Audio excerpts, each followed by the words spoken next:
Good evening, everyone. My name is Alicia Jiggetts, and I'm a junior here at the University of Richmond. And this evening, I'm here with Dr. Robert Putnam.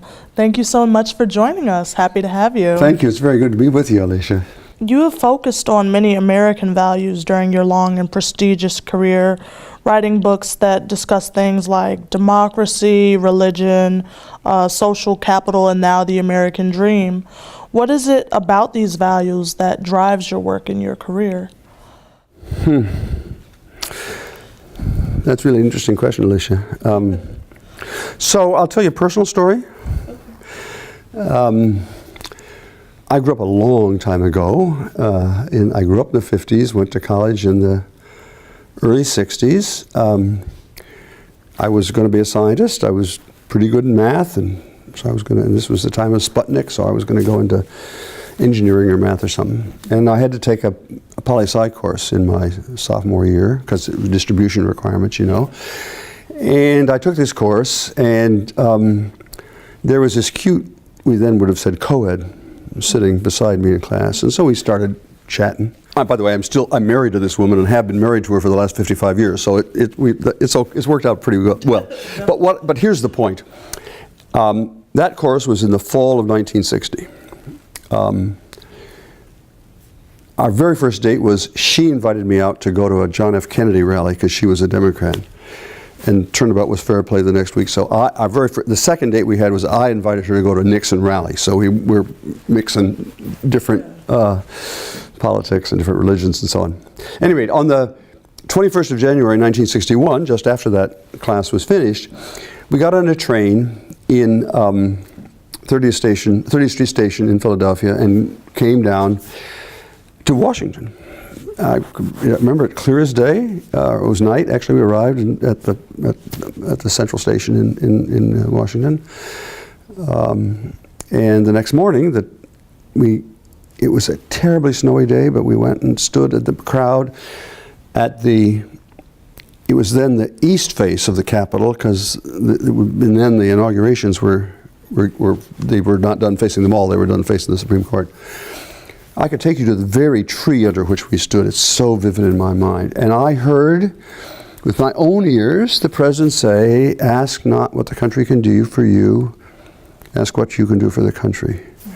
And I'm embarrassed to tell you that right now the hair on the back of my neck, I'm almost 80 years old, the hair on the back of my neck is standing up, because that was a hugely powerful moment for me. I'm sorry, this is really crazy to say this, but enormously, probably the most, except for meeting this co-ed that we've hung out, the most powerful moment in my life, because I thought he was speaking to me.